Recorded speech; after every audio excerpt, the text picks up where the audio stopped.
Donald Trump s'offre un exercice de style pour le discours annuel de l'Union. Le président américain a tenu à prendre de la hauteur tout en ne lâchant rien de ses projets politiques, notamment sur la construction de son fameux mur. Pour la première fois de la mandature, 50 députés de La République En Marche ont refusé de suivre les consignes de vote et se sont abstenus sur la loi anti-casseurs. Une défiance qui n'aura pas empêché la loi de passer mais qui permet de feindre un semblant de liberté dans la majorité En Marche.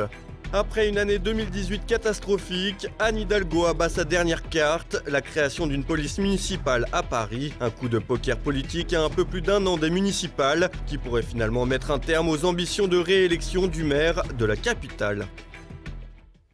Madame, Monsieur, bonsoir. Un discours fort et fédérateur. Le président américain s'est exprimé mardi devant le Congrès pour défendre sa politique.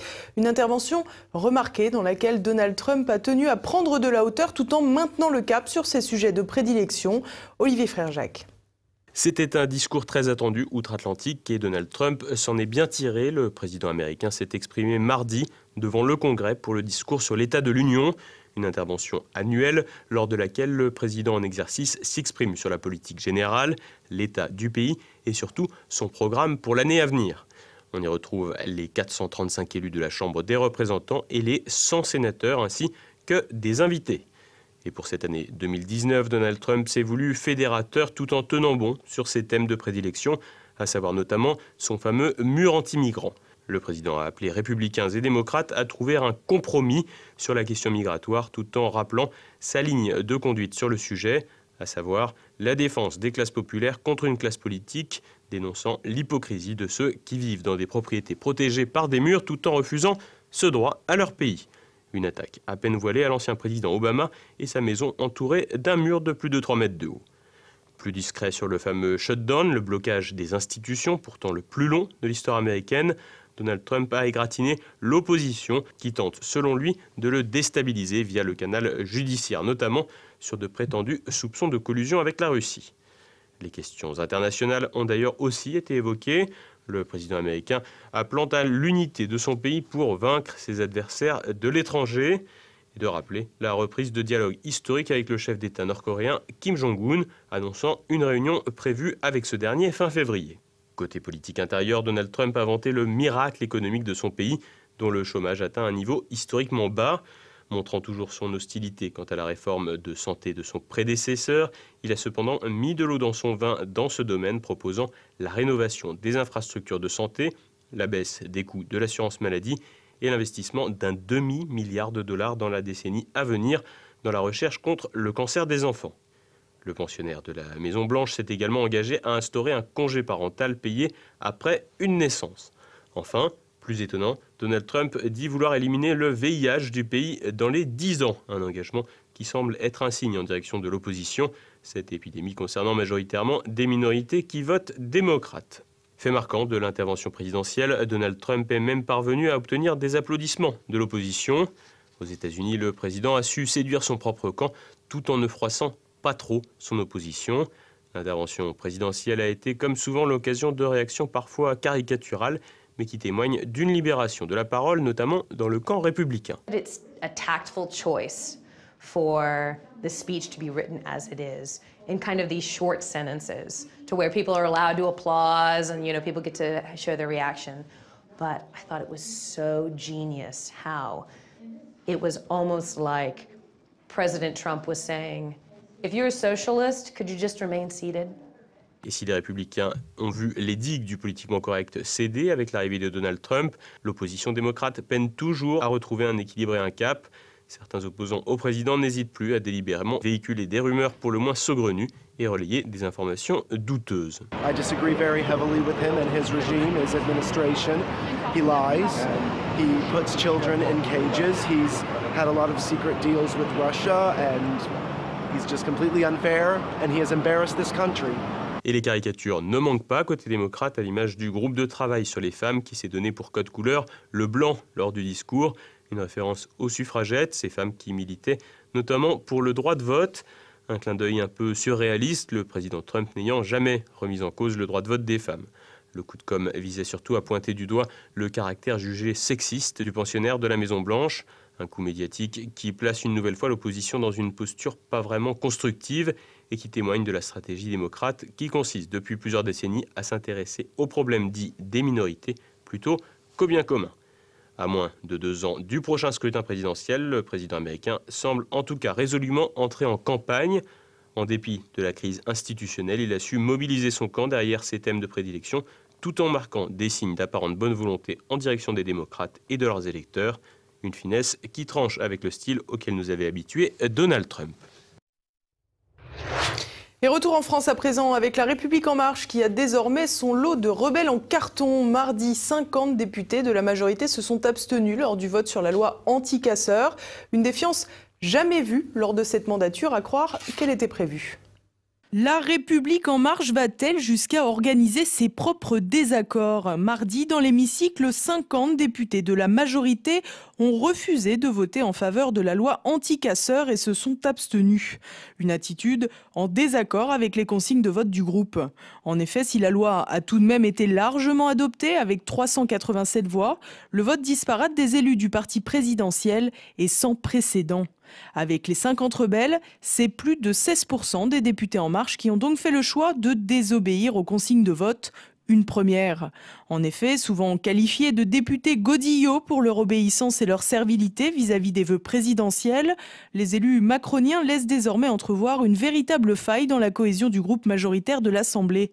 Pire, si l'on observe les noms qui se sont abstenus, on y découvre celui d'Aurélien Taché. En effet, l'intéressé a expliqué son abstention par la crainte quant à une utilisation dévoyée de la loi en cas d'arrivée au pouvoir de, au hasard, Marine Le Pen. Une position permettant de mettre un coup de barre à gauche pour la majorité, mais pas trop, puisqu'Aurélien Taché s'est abstenu sans pour autant aller jusqu'à voter contre, à l'instar des 49 autres prétendus rebelles. Car on ne peut pas taxer le député du Val d'Oise d'être un frondeur, au contraire. L'ancien socialiste est même recensé parmi la petite dizaine de députés whip, fouet en anglais, une organisation parlementaire calquée sur le modèle anglo-saxon où les députés les plus proches du pouvoir font la police dans le groupe pour faire respecter l'ordre et remettre les brebis galeuses dans le droit chemin. Un procédé qui avait tourné à plein régime, avec succès pour la majorité, lors des votes sur les pesticides. Aurélien Taché aurait-il donc franchi le Rubicon ? Rien n'est moins sûr, en effet, alors que la majorité absolue dans l'hémicycle est fixée à 240, ce sont 241 députés LREM qui ont voté la loi anti-casseurs. La certitude de valider le texte sans même avoir besoin d'appui chez les autres formations était donc acquise. Une fois cette majorité assurée, rien n'empêchait donc de tolérer des incartades, voire même de les organiser. De quoi contrer les accusations d'autoritarisme de la majorité et donner quelques gages à l'aile gauche du mouvement. Un bon procédé pour donner une bouffée de liberté en plein pendant le vote d'une loi liberticide. Une police municipale pour sauver Anne Hidalgo. Alors que la guerre pour le trône parisien est déclarée, l'édile socialiste tente de se refaire la cerise en jouant la carte de la sécurité. Un coup de poker qui pourrait mettre en péril son alliance avec l'aile gauche de la majorité, Thibault Bastide. Isolée, malmenée, mais déterminée, Anne Hidalgo joue le tout pour le tout à un peu plus d'un an des élections municipales. Après une année 2018 catastrophique, le maire de Paris place peu à peu ses pions en vue de la bataille électorale qui l'attend pour conserver sa place. Lundi, lors du Conseil de Paris, l'édile socialiste a ainsi mis sur la table sa dernière idée, la création d'une police municipale dans la capitale en 2020, alors qu'elle y était farouchement opposée jusqu'à l'été dernier. Un revirement complet et très opportuniste de la part de l'élu socialiste qui pourrait finalement lui coûter très cher. En effet, à 14 mois de l'échéance électorale, l'idée est loin de faire l'unanimité. La plupart des élus non socialistes de sa majorité la refusent, quand dans le même temps, la droite, le centre, mais aussi la République en marche ironisent sur le changement d'avis du maire de Paris. Pour éviter de faire voler en éclats son alliance avec les communistes et les écologistes, le maire de Paris a donc renoncé à faire voter le texte, préférant se référer à la loi sur le statut de Paris de février 2017, ayant doté la majorité parisienne d'un cadre légal permettant le fonctionnement immédiat d'une première forme de police municipale. Un passage détourné pour ne pas s'attirer les foudres des communistes et des écologistes, alors qu'aucune nouvelle alliance pour 2020 n'a été entérinée. Cependant, selon le candidat aux élections municipales de Paris, Serge Federbusch, cette division ne devrait pas pénaliser Anne Hidalgo en cas de présence au second tour en 2020. Ça ne va pas forcément faciliter les choses pour elle au premier tour des municipales si elle veut faire une liste commune avec eux au premier tour. Mais ça, bon, elle doit déjà avoir des renseignements qui lui laissent penser peut-être qu'il est impossible pour elle d'avoir une liste commune au premier tour avec les écologistes. Donc elle s'en moque un peu. Au deuxième tour, de toute façon, les écologistes et les communistes iront à la soupe, comme ils l'ont toujours fait. Et donc ça ne lui pose pas de problème. Et en même temps, ça lui permet de regagner du terrain sur la demande sécuritaire des bobos qui, par-delà leur sourire et leur aimable poignée de main sur le thème de l'accueil, du vivre ensemble, de l'hospitalité, de tout ce que vous voulez, eh bien, sont pas très à l'aise aujourd'hui à Paris. Et donc, voilà, elle leur donne là aussi l'hypocrisie dont ils ont besoin. Une mesure sans conséquences politiques, un pas vers les bobos. En revanche, la grande majorité des Parisiens pourrait se montrer bien plus sévère, voulant s'appuyer sur un audit sur la sécurité des habitants de la capitale, mené durant plusieurs mois par le cabinet indépendant Eurogroup Consulting. Le maire de Paris a souhaité répondre à un besoin fortement exprimé. Si sur le papier, l'aspect sécuritaire fait effectivement partie des priorités des Parisiens, la police voulue est bien loin de répondre aux nombreuses attentes. En effet, elle n'aurait de police que le nom, alors que Paris est régulièrement le théâtre d'affrontements entre bandes rivales ou encore de trafic de drogue. La nouvelle brigade serait uniquement habilitée à faire respecter les règles du quotidien, à savoir la propreté, la tranquillité publique et l'encadrement des déplacements. La lutte contre les délits resterait donc de la compétence de la police nationale, dont les effectifs s'amenuisent au fur et à mesure que la délinquance augmente. Toujours selon Serge Federbusch, il s'agit ni plus ni moins que d'un coup de communication. D'un côté, je vois surtout le reflet de sa démagogie, c'est-à-dire qu'elle remise toutes ses soi-disant convictions, et puis après une consultation bidon, elle décide de virer sa cutie, de changer son fusil d'épaule. De toute façon, bon, c'est une politicienne sans aucune conviction, qui est capable de tout et de rien, surtout de rien d'ailleurs, et donc ça n'a aucune espèce de caractère surprenant. Mais cette police, en fait, municipale, elle aura pratiquement les mêmes pouvoirs que la direction, qui actuellement ça n'est en fait qu'un habillage de com', c'est-à-dire qu'en gros, les compétences assez sociétales et un peu bidons de cette police municipale, puisqu'il est question en fait d'organiser, d'accompagner, le vivre ensemble, etc., etc. Enfin, il y a tout le verbiage habituel, tout ça ressorti déjà des compétences des effectifs qu'elle a mis en place à cet effet depuis 2014. Donc il n'y a rien de vraiment nouveau sous le soleil, si ce n'est un coup de com', 200 recrutements supplémentaires, et puis la énième preuve qu'elle est finalement assez peu constante dans ses idées, enfin, surtout la preuve qu'elle n'a pas de conviction. Chahutée par ses alliés communistes et écologistes, peu convaincante auprès des Parisiens, Anne Hidalgo se retrouve sans réelle solution et plus seule que jamais, malgré un léger virage sécuritaire, de quoi voir s'éloigner le rêve d'une réélection en 2020. Et à présent, c'est le moment de passer à l'actualité en bref avec Thomas Leroux.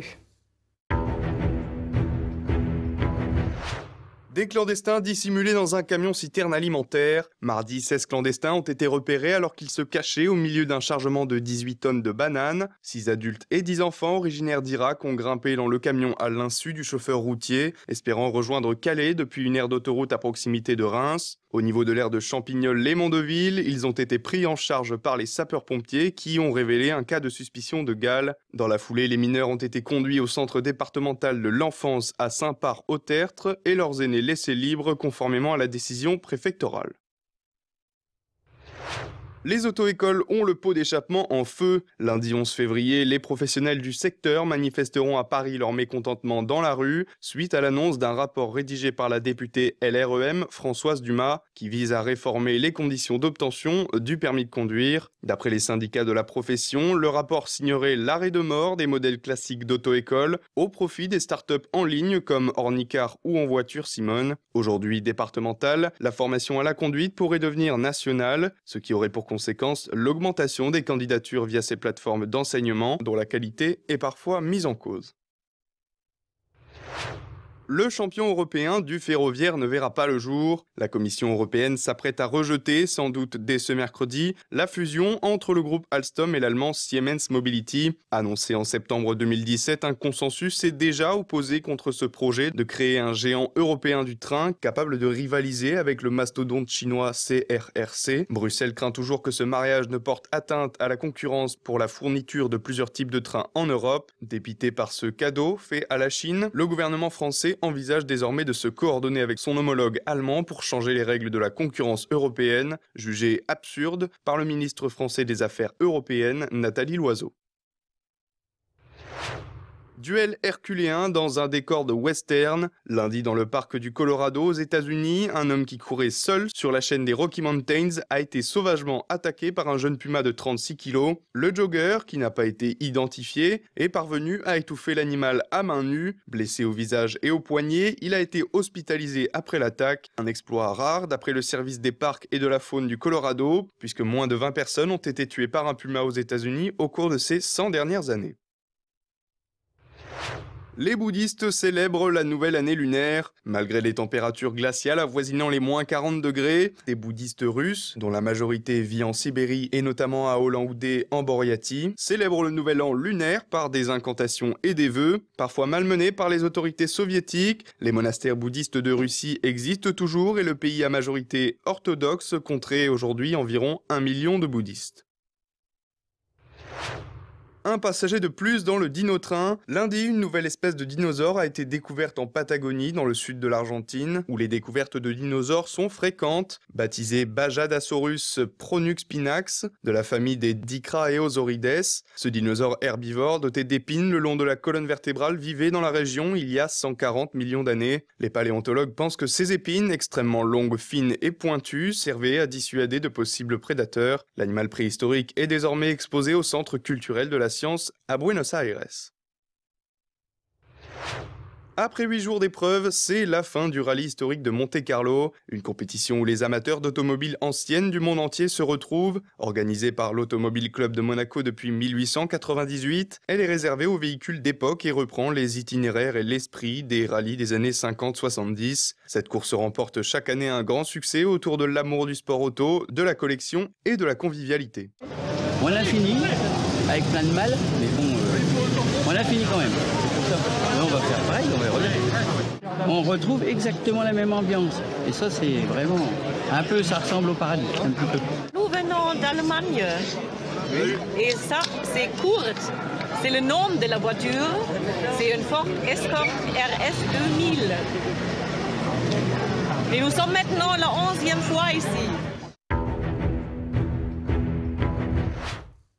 Et voilà, on arrive déjà à la fin de cette édition. Dans un instant, notre Zoom du jour pour évoquer le courage des engagements d'Élie Denoy de Saint-Marthe. TV Liberté a fait appel à Jean-Marie Schmitz, président de Secours de France. Son association vient de réaliser un remarquable docu-film sur le commandant résistant, déporté et héros de guerre. Un témoignage instructif et émouvant. Je crois qu'Élie de Saint-Marthe a eu d'abord un destin extraordinaire. Comme il le disait avec un peu d'humour quand il a été arrêté et interrogé après le putsch par le juge d'instruction. Au moment de la guerre d'Algérie. Au moment de la guerre d'Algérie, en 1961, le juge d'instruction lui a dit « Avez-vous déjà été arrêté ?» Il a dit « Oui, par la Gestapo ». Puis une deuxième fois, donc, par les gendarmes français.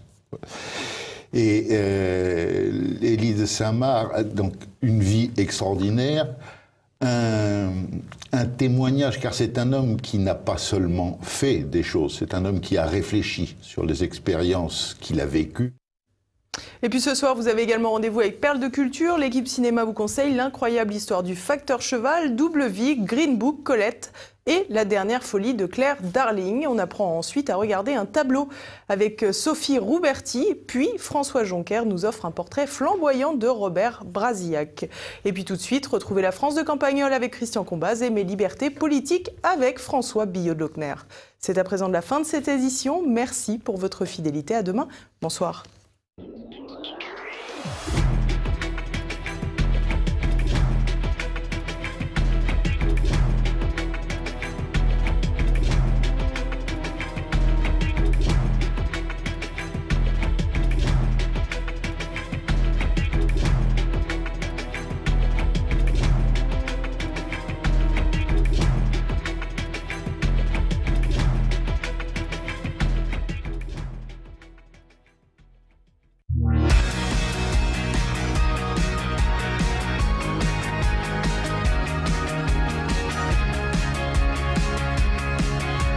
Un aimable habitué de cette rubrique m'envoie l'adresse d'un morceau d'anthologie qui, à lui seul, sera notre sujet du jour. C'est la vidéo d'une conférence qui est disponible sur Facebook et dont je vous mets l'adresse.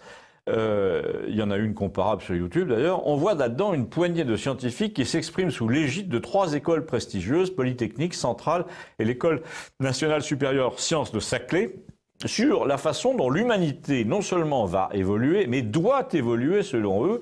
Et c'est là qu'il faut s'accrocher à la rampe, vous allez voir.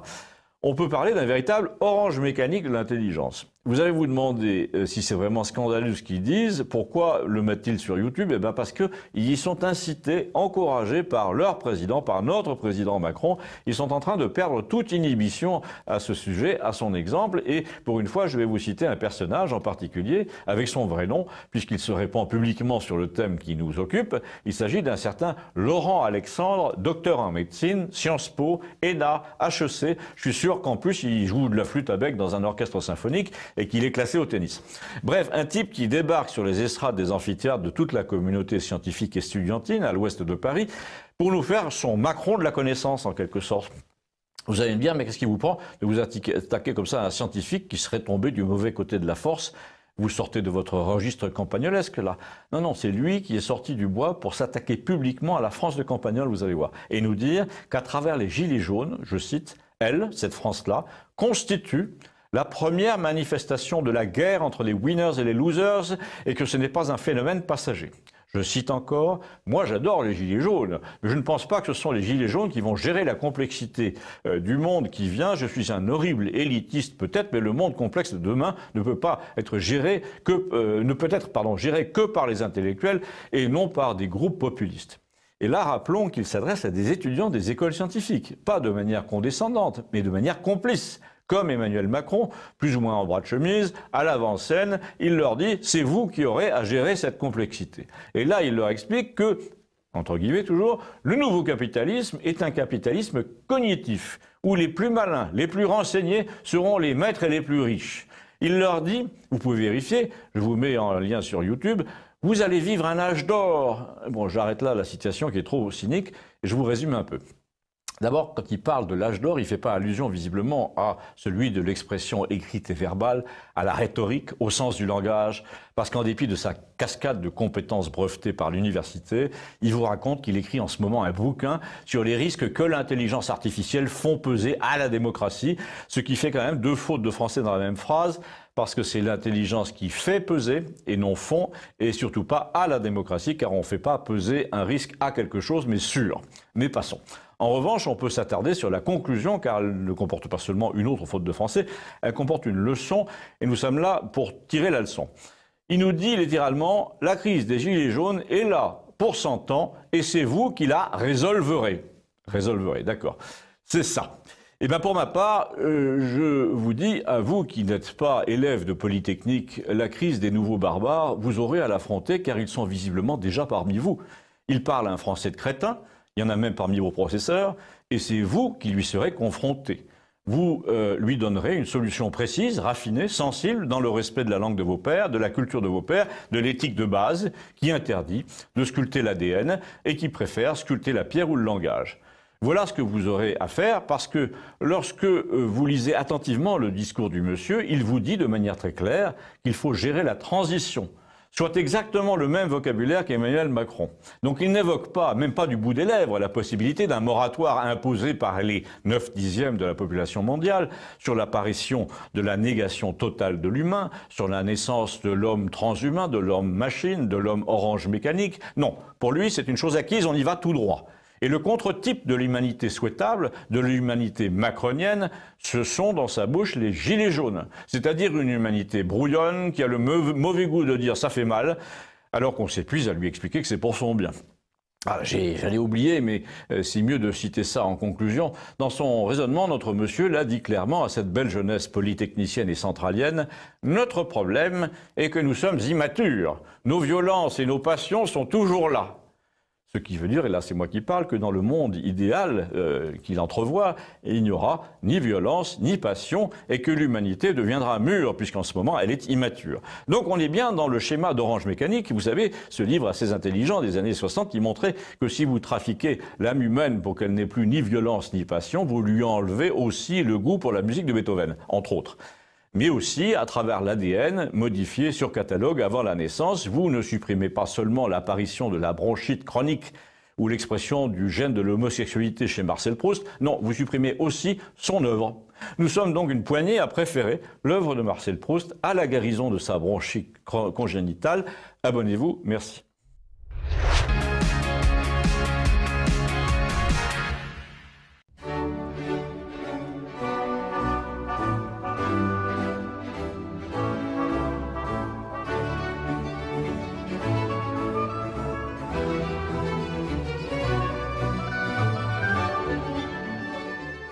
Nous sommes nombreux à nous poser la question, les manifestations sont-elles utiles? Pour répondre à cette question, je voudrais évoquer deux grandes manifestations bisounours et deux grandes manifestations musclées. Commençons par les manifestations bisounours. En 1984, plusieurs millions de personnes manifestent à Paris et en province contre le projet de loi de François Mitterrand visant à supprimer l'école libre. Les manifestations sont d'un pacifisme absolu, il n'y a à déplorer la moindre violence, le projet est suspendu. Mais il aboutit, un an plus tard, à un accord néfaste appelé Langue-Cloupet qui met en coupe réglée l'enseignement catholique sous contrat. En 2013, plusieurs millions de personnes manifestent à Paris et en province contre la sinistre loi Taubira. Les manifestations sont d'un pacifisme absolu. La seule violence émane des forces de l'ordre, dûment chapitrées par le ministre de l'Intérieur pour qu'il en soit ainsi. La loi est votée pendant les manifestations, lesdites manifestations étant axées sur la fête, la musique, les danses, la joie, la bonne humeur. 1984-2013, deux périodes d'immenses manifestations pour un échec final retentissant. Parlons maintenant de deux manifestations musclées. En 1986, quelques dizaines de milliers d'étudiants organisent de violentes manifestations contre le projet de loi Devaquet qui introduisait la sélection à l'université. Un manifestant à la santé fragile décède, le gouvernement Chirac suspend immédiatement le projet de loi, la sélection à l'université ne sera jamais mise en œuvre, le succès des manifestants aura été complet. En 2018, les Gilets jaunes font preuve d'un rare courage en supportant de façon héroïque les brutalités policières et en refusant d'arrêter leur mouvement, même si une dizaine de morts sont à déplorer. Le pouvoir est aux abois, ne sait plus comment gérer cette révolte populaire et sera automatiquement contraint de lâcher du lest. La morale de cette histoire semble évidente, les manifestations bisounours, aussi sympathiques soient-elles, n'ont pas d'intérêt pratique puisqu'elles n'aboutissent à rien. alors que les manifestations musclées, quels que soient les désagréments qui en découlent, permettent de gagner des combats et donc de remplir leurs objectifs. N'hésitez pas à m'écrire sur ce sujet. À très bientôt.